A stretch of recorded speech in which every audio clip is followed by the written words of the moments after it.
अर्जुन और करण दोनों भाई पास के शहर से व्यापार करके अपने गांव सूरतपुर लौट रहे थे। दिन ढल चुका था। रास्ते में हल्की ठंडी हवा चल रही थी। दोनों भाई अर्जुन और करण ने शहर में अपनी फसल बेचकर अच्छी कमाई की थी। शाम का समय था।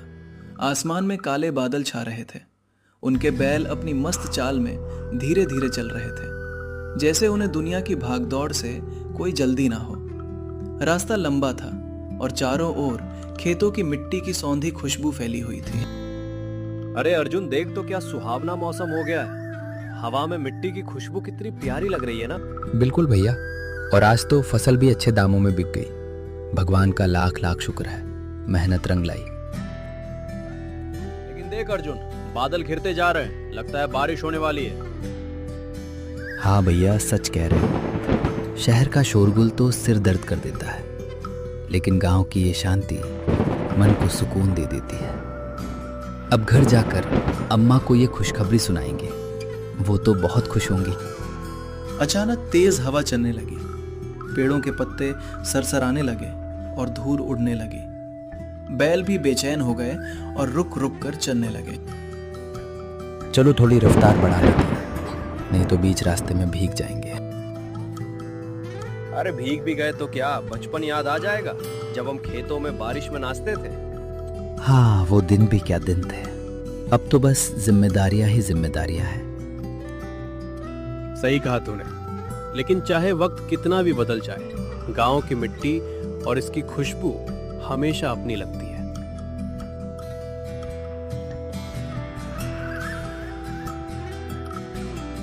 धीरे धीरे बारिश शुरू हुई और कुछ ही देर में तेज बूंदाबूंदी होने लगी। दोनों भाई अपने सिर पर कपड़ा डालकर खामोशी से इधर उधर देखने लगे, कहीं शरण मिल जाए। लगता है ऊपर वाले ने आज खूब बरसने की ठान ली है। बैल बेचैन है, धीरे चलाना पड़ेगा। वो आगे कुछ रोशनी सी दिख रही है, शायद कोई घर या चौपाल हो। अगर वहीं तक पहुंच जाए तो रुक सकते हैं। हाँ, मुझे भी दिख रही है। चलो उसी ओर बढ़ते हैं। पर जरा संभल कर भैया, बैल बार बार रुक रहे हैं। कहीं कुछ महसूस तो नहीं कर रहे? जानवरों को तो पहले ही आभास हो जाता है ना। अरे अर्जुन, तू भी ना, शायद बिजली की आवाज से घबरा गए होंगे। अब लौटने का भी तो रास्ता नहीं दिख रहा। चलो रोशनी तक पहुंचते हैं, शायद मदद मिल जाए।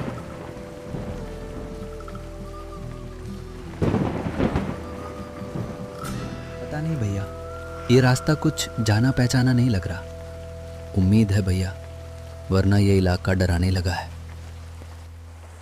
डर मत, मैं हूं तेरे साथ। जो भी होगा साथ झेल लेंगे। रोशनी की दिशा में मुड़ती बैलगाड़ी की धूल अब पानी में बदल रही थी। मौसम की गूंगी सरगर्मी के बावजूद किसी अनजाने सुकून की हल्की सी अनुभूति मन में उजागर हो रही थी। वे बैलगाड़ी को रोशनी की ओर मोड़ते रहे। बारिश इतनी ज्यादा हो रही थी कि कच्चा रास्ता कीचड़ में बदल गया था और बैलों के पैर मिट्टी में धंसते जा रहे थे, जिस कारण बैल बड़ी मुश्किल से चल रहे थे। बहुत मशक्कत के बाद वे धीरे धीरे एक छोटे से गांव में पहुंचे। गांव छोटा था पर साफ सुथरा दिख रहा था। कुछ घरों से मध्यम रोशनी और धुआं निकल रहा था। गांव में घुसते ही दोनों भाइयों को एक बुजुर्ग आदमी दिखाई दिया, जो अपने घर के बाहर दरवाजे पर बैठा था और उसके बगल में एक लालटेन जली हुई थी।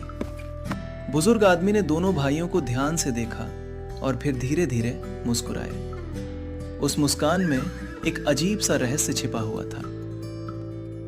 नमस्ते बाबा, हम पास के शहर से अपने गांव लौट रहे थे। अचानक रास्ते में बारिश आ गई तो यहाँ रुकना पड़ गया। अरे बेटा, कोई बात नहीं। ऐसी रातों में राहगीरों को आसरा देना ही तो इंसानियत है। अंदर आओ, भीग गए हो दोनों। धन्यवाद बाबा। रास्ता इतना कीचड़ भरा हो गया कि बैल भी थक गए हैं। लगा अब कहीं रुकने की जगह नहीं मिलेगी। हाँ, इस इलाके का मौसम बड़ा नटखट है। कभी चुप रहता है, कभी अचानक बरस पड़ता है।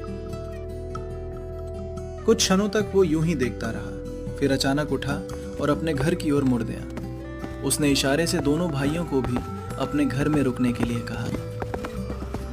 घर काफी पुराना था, मगर साफ सुथरा और व्यवस्थित। दीवारें मिट्टी की थी और छत खपरल की, जिन पर बारिश की बूंदें मध्यम लय में गिरकर एक विचित्र संगीत सा रच रही थी। भीतर एक लालटेन जल रही थी, जिसकी मध्यम रोशनी पूरे घर में एक रहस्यमयी माहौल बना रही थी। हवा में पुराने समय किसी नमी और मिट्टी की गंध तैर रही थी, जैसे ये घर अब भी अपने अतीत की यादों में सांस ले रहा हो। चलो आग के पास बैठ जाओ, बदन सुखा लो। आपका गांव बड़ा शांत है बाबा, बाहर से लगा जैसे यहाँ कोई रहता ही नहीं। रहता हूँ बेटा, मैं और कुछ पुराने लोग, बाकी तो सब अपने अपने भाग्य के साथ चले गए। चले गए मतलब? गांव छोड़ दिया उन्होंने। कुछ ने गांव छोड़ा, कुछ को गांव ने छोड़ दिया। पर तुम लोग थके लग रहे हो, पहले गर्म पानी ले लो। लेकिन आपने कहा कि गांव ने छोड़ दिया, आपका मतलब क्या है? कुछ बातें वक्त आने पर ही समझ में आती हैं। फिलहाल तुम आराम कर लो, रात अभी लंबी है। बेटा, इस गांव की मिट्टी में कई कहानियां दबी हैं। जो यहाँ रहता है वह उन कहानियों का हिस्सा बन जाता है, चाहे वो चाहे या ना चाहे। लोग कहते हैं ये गांव बरसों पहले उजड़ गया था, लेकिन कुछ आत्माएं अब भी यहाँ भटकती हैं। मैं तो बस उनका पहरेदार हूँ, ताकि कोई अनजाना यहाँ भटक कर फंस न जाए। बाबा, आप ये कैसी बातें कर रहे हैं? आत्माएं, पहरेदार, ये सब तो सुनी सुनाई लगती है। भैया, मुझे तो डर लगने लगा है। बाहर बारिश के बीच वो अजीब सी सरसराहट सुनाई दे रही है, जैसे कोई घर के चारों ओर घूम रहा हो। घर के अंदर का वातावरण भी कुछ अलग था। वहां रखा फर्नीचर बहुत पुराना था, जैसे कई दशकों से उसी जगह पर हो। दीवारों पर टंगी तस्वीरें भी फीकी पड़ चुकी थीं, जिनमें बीते जमाने की झलक अब भी मौजूद थी। इतने में भीतर से बुजुर्ग आदमी की पत्नी बाहर आई। वे भी उम्रदराज थी, पर उनके चेहरे पर गजब की शांति थी। उन्होंने पुराने जमाने के कपड़े पहन रखे थे और उनकी धीमी चाल में एक अनकही गरिमा थी, जैसे वे किसी ऐसे दौर से आई हो जो अब बस यादों में रह गया है। देखो बेटा, ये मेरी धर्मपत्नी है, सावित्री। उम्र के इस पड़ाव में भी घर आंगन को वैसे ही संभालती हैं जैसे पहले दिन संभालती थी। ये घर हमारे पुरखों की निशानी है। बिजली यहाँ आई तो थी, पर हमने उसे अपनाया नहीं। इन लालटेनों की रोशनी में हमें अब भी वही सुकून मिलता है जो मशीनों की चमक में नहीं मिलता। वक्त बदल गया, पर हम नहीं बदले। शायद इसलिए ये घर अब भी अपने अतीत की सांसें लेता है। बाबा, ये घर और इसकी खुशबू कुछ अलग सी है। लगता है जैसे समय यहाँ थम गया। हाँ, और ये भी सोचने वाली बात है कि जब हर गांव में बिजली पहुंच चुकी है, तो ये गांव अब भी अंधेरे में क्यों डूबा है? उजाले से ज्यादा भरोसा हमें इस मध्यम रोशनी पर है बेटा, क्योंकि ये ना तो आंखों को चकाचौंध करती है, ना दिल को बेचैन। इस घर में जो भी ठहरता है उसे कुछ पल के लिए चैन मिल ही जाता है, चाहे वो कहीं से भी आया हो। बरसों से यहाँ कोई मेहमान नहीं आया था। अच्छा लगा कि आज फिर किसी ने इस चौखट को पार किया। तुम दोनों को थकान होगी, मैं चूल्हे पर कुछ गर्म कर देती हूँ। इतना कहकर बुजुर्ग महिला रसोई की ओर चली गई। उनके जाते ही बुजुर्ग आदमी ने दोनों भाइयों को बैठने का इशारा किया। तीनों मिट्टी के फर्श पर बिछी पुरानी दरी पर बैठ गए और आपस में बातचीत करने लगे। तो बेटा, रास्ते में कोई और यात्री नहीं मिला क्या? इस मौसम में लोग आम तौर पर यहाँ से गुजरने की हिम्मत नहीं करते। नहीं बाबा, पूरा रास्ता सुनसान था। बस कहीं कहीं सूखी पत्तियों की सरसराहट सुनाई दे रही थी। लगा जैसे कोई हमें देख रहा हो, पर दिखा कोई नहीं। ये जंगल ऐसा ही है बेटा। यहाँ की हवा भी अपनी बातें कहती है। कभी लगता है कोई पीछे चल रहा है, कभी कोई नाम पुकारता है, मगर डरने की बात नहीं। अब तो हमारे गांव में हो, यहाँ सब सुरक्षित है। सच में बहुत सुकून देने वाला माहौल है यहाँ। मगर अजीब बात यह है कि रास्ते में हमें गांव कहीं दिखा ही नहीं। अचानक ये जगह सामने आ गई, जैसे किसी पर्दे के पीछे से उभर आई हो। लगता है जैसे इस गांव की हवा में कोई अलग ही बात है। एक अजीब सी शांति है जो डर और सुकून दोनों देती है। कभी कभी कुछ जगह खुद नहीं दिखती बेटा, बल्कि कुछ लोग ही उन्हें देख पाते हैं। शायद आज रात तुम्हारा भाग्य यहाँ ले आया। क्या मतलब बाबा? क्या ये गांव बाकी गांव से अलग है? हर गांव की अपनी कहानी होती है बेटा, हमारी भी है, लेकिन वो कल बताऊंगा। रात बहुत हो गई है, पहले खाना खा लो और आराम कर लो। थकान उतर जाए फिर सब समझा दूंगा। बातचीत का सिलसिला कुछ देर चला ही था कि रसोई से बर्तनों की हल्की आवाजें आने लगी और थोड़ी देर बाद बुजुर्ग महिला खाना लेकर आ गई। थालियों में रखा खाना देखने में साधारण था, पर उसमें एक अजीब सा स्वाद था, जैसे उसमें पुराने जमाने के मसाले हों या कुछ ऐसा जो अब के समय में इस्तेमाल नहीं होता। स्वाद मन को छू रहा था, पर साथ ही एक हल्की सी बेचैनी भी जगा रहा था। क्या लगता है ये सच में साधारण खाना है? खाने में जो स्वाद है वो पुराने जमाने का है। इसे खाते हुए सिर्फ पेट नहीं, यादें भी तृप्त होती हैं। भोजन के बाद रात गहराने लगी। बाहर बारिश थम चुकी थी, पर खपरेल से टपकती बूंदों की लय अब भी सन्नाटे में गूंज रही थी। तभी बुजुर्ग आदमी उठा, एक पुरानी लालटेन हाथ में ली और बोला कि अब वे विश्राम कर ले। वह उन्हें लेकर घर के पीछे की ओर गया।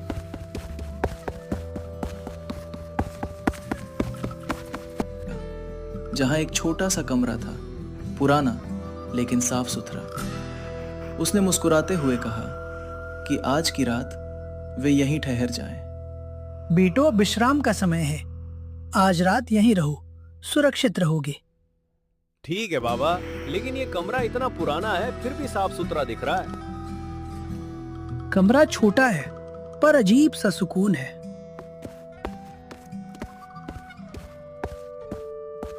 कमरे में दोनों भाई आकर लेट गए। कमरा छोटा था पर साफ सुथरा। हवा में एक अजीब सी खुशबू थी, जैसे धूप या अगरबत्ती की हल्की महक फैली हो। कमरा छोटा है पर अजीब सा सुकून है। यहाँ की हवा में भी कुछ अलग महक है। हाँ भैया, और बाहर बारिश तो थम गई, पर खपैल से टपकती बूंदों की आवाज कुछ अजीब लग रही है, जैसे कोई हमें देख रहा हो। हाँ, मुझे भी लग रहा है कि यहाँ समय जैसे थोड़ा धीमा है। हाँ भैया, जैसे धूप और अगरबत्ती की मिली जुली खुशबू फैली हो, कुछ अजीब सा पर शांत। हाँ, और ये महक कुछ पुराना याद दिला रही है, जैसे किसी ने इसे बरसों से यहाँ छोड़ा हो।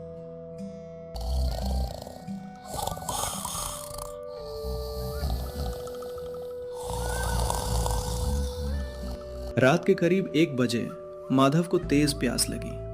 पास रखा पानी खत्म हो चुका था, इसलिए वो चुपचाप बाहर निकला ताकि किसी को परेशानी ना हो। पानी खत्म हो गया, जल्दी से ले आऊं ताकि भैया परेशान ना हो।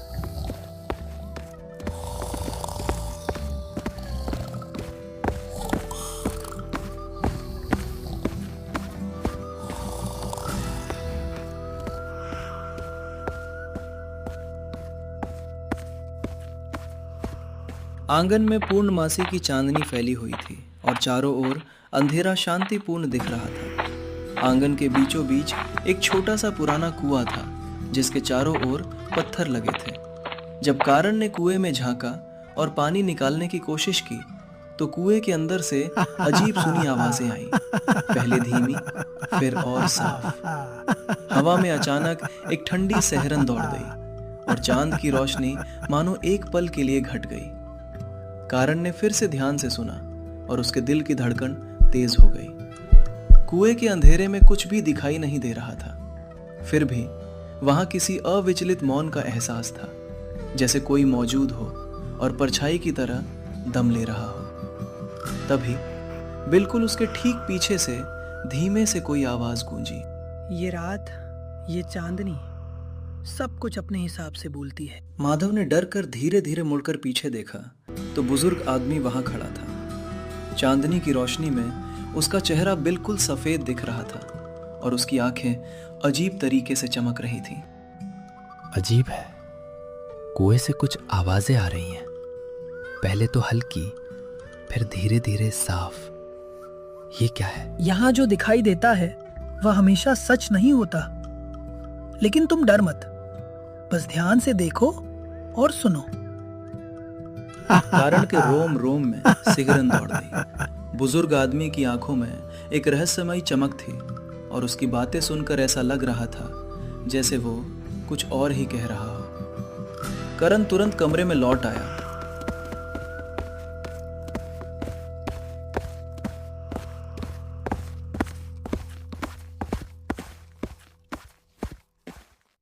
और बड़े भाई अर्जुन को जगाने लगा। भैया, कुछ कुछ अजीब लग रहा है। आवाजें कुएं से आ रही हैं। हवा बहुत ठंडी हो गई है। मैं जल्दी पानी लेकर लौटता हूँ। कुएं में कुछ भी दिखाई नहीं दे रहा। फिर भी लगता है कोई मौजूद है, जैसे कोई परछाई में छिपा हो और मुझे देख रहा हो।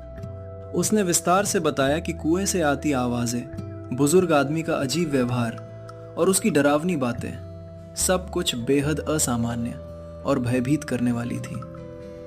यह सुनकर विजय का भी मन कांप उठा। उन्होंने धीरे धीरे अपना सामान बांधा, ध्यानपूर्वक कमरे से बाहर निकल गए। वे बिना पांव की आवाज किए धीरे धीरे अपने बैलों की ओर बढ़ने लगे। तभी अचानक बुजुर्ग आदमी वहां आ गया। बेटा, कहाँ जा रहे हो आप इस समय? बाबा, हम सब सुबह जल्दी गांव पहुंचने का सोच रहे थे। इतनी रात में ये रास्ता अकेला सुरक्षित नहीं है। हम संभल कर जाएंगे बाबा। और देखते ही देखते गांव के सभी लोग भी वहां पहुंच गए। अजीब बात यह थी कि इतनी रात में गांव के सभी लोग कैसे जाग रहे थे। उनके चेहरे चांदनी में अजीब लग रहे थे। आंखें चमक रही थी और उनके कपड़े बहुत पुराने और फटे हुए थे।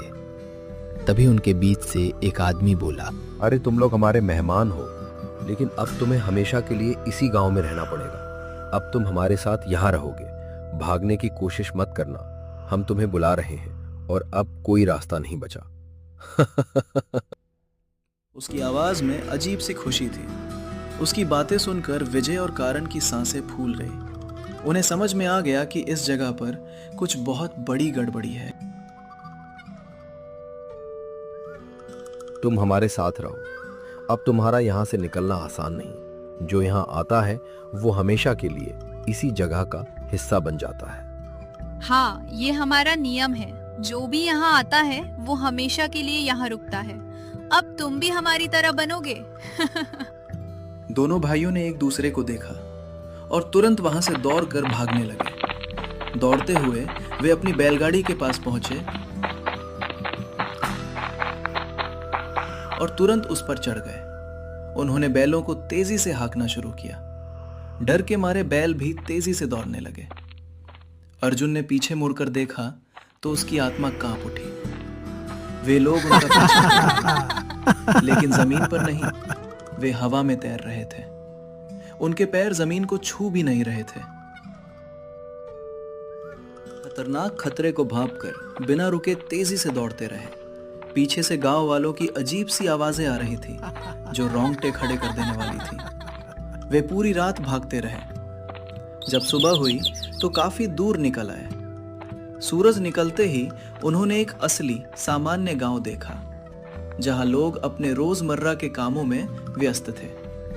उन्होंने बैलगाड़ी रोकी और पास की चाय की दुकान पर गए, जहां कुछ लोग पहले से बैठे थे।